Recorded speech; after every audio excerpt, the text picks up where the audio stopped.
Hey guys, welcome to part 3 of my journey to greatness.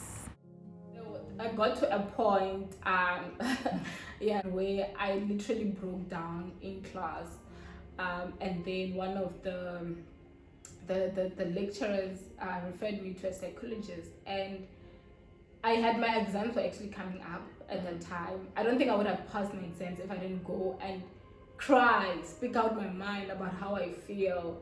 And I realized that another thing that I was lacking was planning, planning my things properly and focusing on my studies and things like that. Like I would allow the things that are happening over me like to cloud to my mind so much that I'm not concentrating on my books. But if that thing of everything that's around me was removed from my mind, I think I would have done like so much better.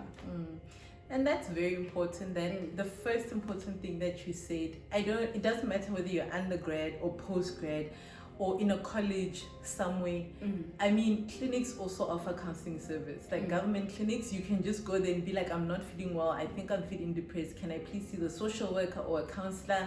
They will just get you someone, and I'm just speaking for the Western Cape because but I know that clinics have a form of someone who can counsel you. Just to add on that, there was a time, this is even recent, I was now working, I was just completing my master's, I was feeling, all those things when you're feeling. I can't remember what I googled, so I would say I'd leave a link, but I can't remember, guys. I went to a link, there's a link that I got, I was chatting to someone, this person was like on my computer, on Google, just go on Google. And it's free. And it's free, like I would chat to someone, like this person would talk to me, advise me, and I would feel so much better and continue with my work. So that's something that people can do. Because your mental health is very important. And there's those free call lines, what are they called, a national depression line and whatever, but like the information is on the internet. If you're able to watch this, you have access to the internet. So please, at any moment you're feeling somehow, man, just see someone, and sooner rather than later, because as Risho has shared with us, that it was very important, and she actually realized that she should have done it earlier. Yeah. So then you got a job. And you work as a forensic scientist, right? And I think we have an idea that a forensic scientist, paternity tests, they're always everywhere. Crime scenes, they work, others do other things that we don't quite know. But in general, right? What would a forensic scientist do? Just so that people have an idea in one sentence, like what is it, the key parts of a forensic scientist? That's very easy. So forensic science, it's like science and then there's law, you know? So anything that has to do with crime and like that has to do with the law. So we give the law proof. Okay. Yeah. So you guys are the ones that give whatever's going on more basis or more evidence. More evidence. Okay. And you did medical sciences, and I know you enjoy your job that you do in forensics right now. And do you think doing medical sciences, because people come from different backgrounds, which I've also seen with genetic counseling, do you think having done medical sciences has been beneficial to your job as a forensic scientist? Definitely. The work that we do, I feel I have like an upper hand kind of vibe, because I am able to take something from medical science and relate it to the job that we're doing now. Whereas somebody who is like, I work in chemistry, someone who just knows about chemistry does not know how the body works and how the chemical components and all that. So it has been beneficial, and I am so glad that I actually did medical science and forensic science, because these are two different fields, not two completely different.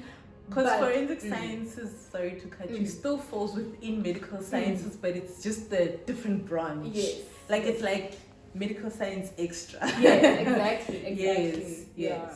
So you think it was really helpful? Because I feel the same. When I was doing genetic counseling, when I was learning the medical aspects of conditions, I don't think I struggled as much as people who hadn't done medical sciences, because medical sciences and like we did biochemistry. So in my third year, which I don't think you guys had that opportunity, I actually did all the modules. Oh, that's nice. Like I did 4 modules for Sure. semester.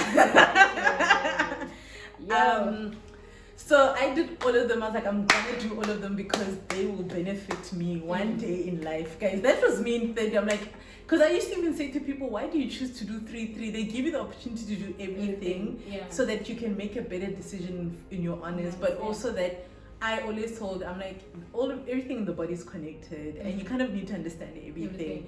So when I was learning certain aspects of genetic counseling, and the medical stuff, metabolic conditions, biochemistry, we did it, you know, and I was like grateful that I actually made the decision to do all of them. We were not the majority who did all of them, obviously because of workload. But I'm glad that I did, and I'm glad I didn't even do bad in them. Actually, it's very doable. So that's what I was asking you to just show people that things that you do in the past to work towards your career are never a waste. It's never a waste, guys. Like right now, I am thinking of furthering my studies. Not sure why. I can't really say this is where I'm going, but I have forensics, I have medical science, I have genetics. I can literally go anywhere, you know. So it's never a waste. And doing medical science is really broad. It allows you to go to different fields. If you don't know what you want to do now and you do medical science, you just know what, even if you make the wrong decision, you can actually go back and correct it. And for you, Risha, you've done other many little jobs, I think. Did you not talk about doing other many jobs? Yes, I did. Okay. So how did that experience before your first solid job that you studied for? Because now I don't want to say they're small jobs because they're not necessarily, they're people's livelihoods, but now that you got a job that you worked for, what lessons did you learn? Can you tell us what jobs you did? Just name them, don't give full details. Okay. And what lessons did you learn there that you were able to apply in your real life now in terms of work? Sure, that is hard. That is so hard. Because I wasn't really serious, especially the ones that I did in undergrad. It was just a job. It was all about the money. Where were you working in undergrad? I worked for the Department of Education. Oh, the marking. Yes, I was an examination assistant. And I think then I learned how to work with other people. Yeah, that's the one thing that I learned, how to respect and know my boundary, and to be like, to understand, because I was working with teachers and they were working around a lot of pressure. Another thing that I learned, which is not a good thing, was how positions are actually important. Like the higher your position, the more people value you, and if your position is not that big, people will actually not treat you as, another thing that I saw there. But yeah, the other job that I did was which is the one that I actually enjoyed most, was the one where I was working for my course convener at UCT, which a lot of work that I did was admin, but then she asked me to do like research for her, and that's the part that I enjoyed the most. Like it made me feel like I'm valuable, like she trusts me to actually do research, because she was going to present something, so she made like, please do research for me about this, and then I typed out a report about it. I took it to her like that. And you know, like having that imposter syndrome, getting a job from her, and then her asking me to do like a research for her, like that changed a lot in me. Yeah. I think it's great, and we shouldn't undermine jobs that you get that aren't yet the job that you're looking for, because I think when you learn a good work ethic, whether I started in accounting, I think the biggest work ethic was when I was a resident assistant. So people don't know I'm a little bit bossy. And I enjoyed being a resident assistant, though it's a lot of work. So for those who don't know how it works at University of Limpopo, there's a residence manager, and he or they manage about 4 races each, and then you work under them. basically the whole res. I think I had 237 people in my res, and then I had floor reps. So I managed everything from queries about, and mine was an all-female res. So from queries about things that were broken, drains, whatever those were. Then I also had to manage people and their boyfriends sleeping over, and their roommates were there, and like it was just a lot. I actually created a lot of drama for you. Wait, you were staying in my res. I wasn't staying in your res, but I would hear stories. Yes. So then I had to deal with a lot. So I learned how to work with people of different backgrounds. And I also learned how to sort of be assertive more, because people think I'm not assertive because I'm very nice, but I'm very nice and can be very nice and assertive. So it doesn't mean when you're one, you can't be the other, you know? And I mean, people at that race knew I wasn't playing games. I was because also I'm highly competitive, and I wanted my race to win the cleanest race. You know, those race competitions, and we won because I'm highly competitive and I have to like I told them, we're maintaining the standard, and my residents won those residents competition clean neat thing. But I thoroughly enjoyed it, and I think we shouldn't undermine the jobs that you have, even if you think it's a small one, because it always teaches you something about life, but something you can apply going further. That's true. So I want to ask you two last questions. The first one is, what makes Rishongile Malomane extraordinary? Oh, what makes me extraordinary? I think I don't give up. I like things.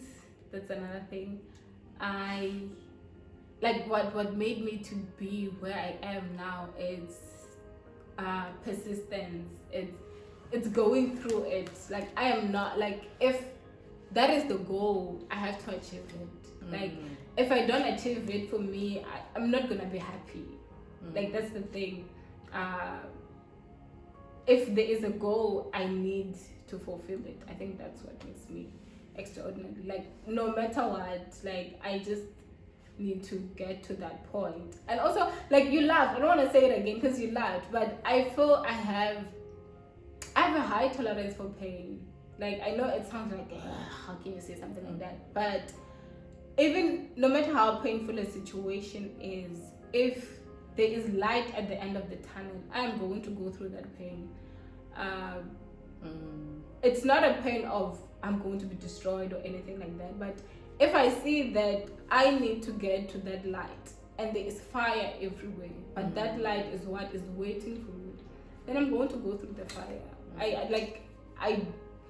I might cry, yes, it's gonna be hard, yes, but I have to get to where I am going. I think about me, I would say I like nice things, guys. I wanna be associated with good things, you know. With Malebo, they're like PhD students, they're genetic counselors. You know, with Dr. Kutala, they're now PhD graduates, senior medical scientists. Like, you know, I like most of the people around me now, they're like big people. So I wanna be associated with that. I want that. You know. So yeah. I think everything she's saying is very true, and you are goal oriented.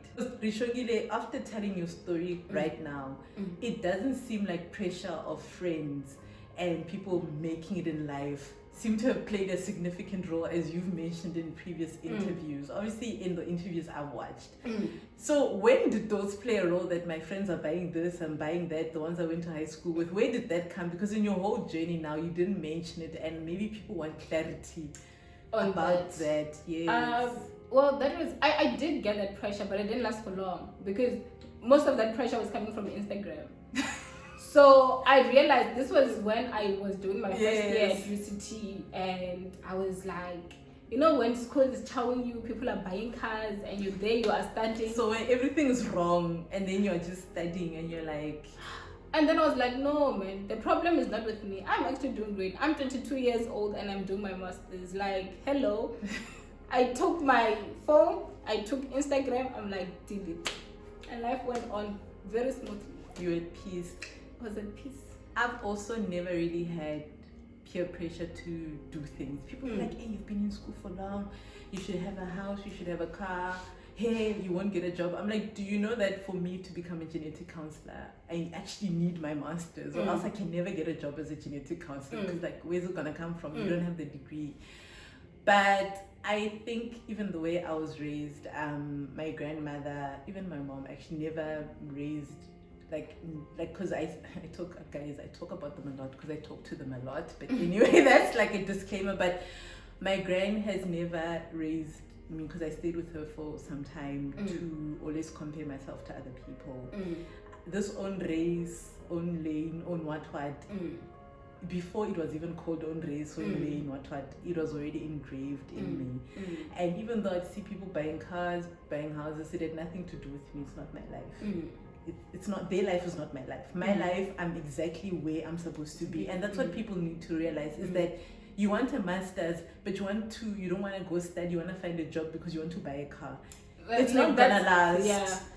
Find your end goal and work towards it. And sometimes what you said about deleting Instagram is good, but sometimes you actually need to detach from some people and sort of just live your private life, focus on your goal, and then when you're ready, come back. Exactly, because now I'm back on Instagram, like when you are ready, when you knew that you can take it, even if you didn't have a car right now, you can take whatever pressure is there. I mean, there's always pressure, like friends are now getting married, people are having babies, like pressure will always be there. But at this point, I am more matured. I know my journey. There's a lot of things that I don't have that people my age have, you know, but I now have a bigger understanding of where I am and where I am going.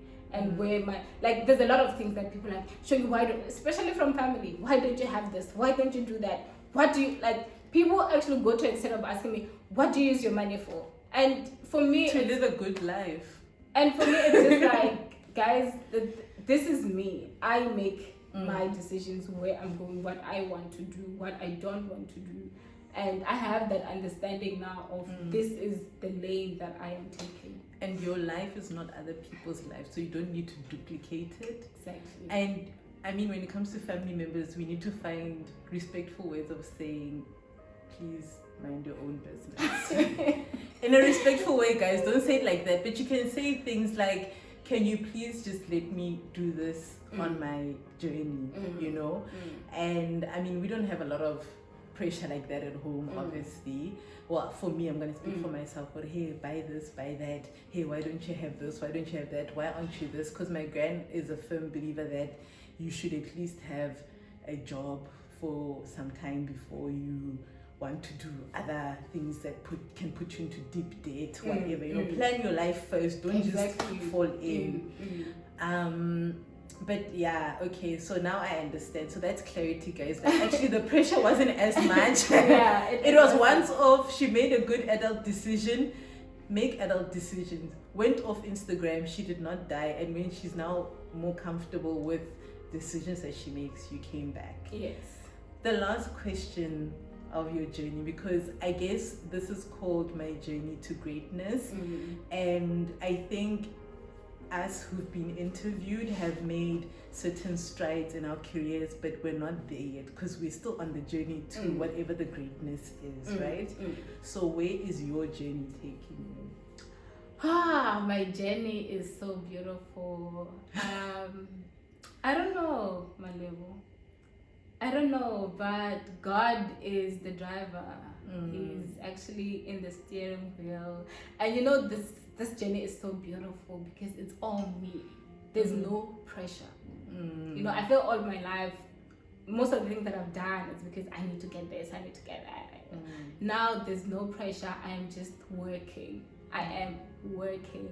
I am applying. I am recording videos. I am talking. You know, I am doing, like, I'm just moving. And there's somewhere where God is taking me.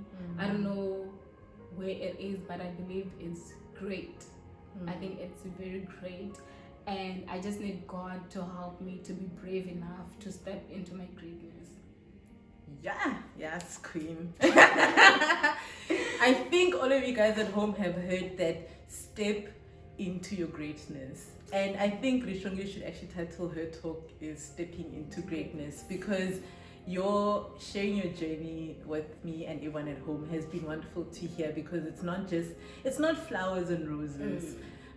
Journeys are difficult. Resilience is very important, which is what you spoke about, that you have a high tolerance for pain, and you need that. When you want certain things in life, resilience is going to get you the guys, because we've all cried at night. You cried to sleep.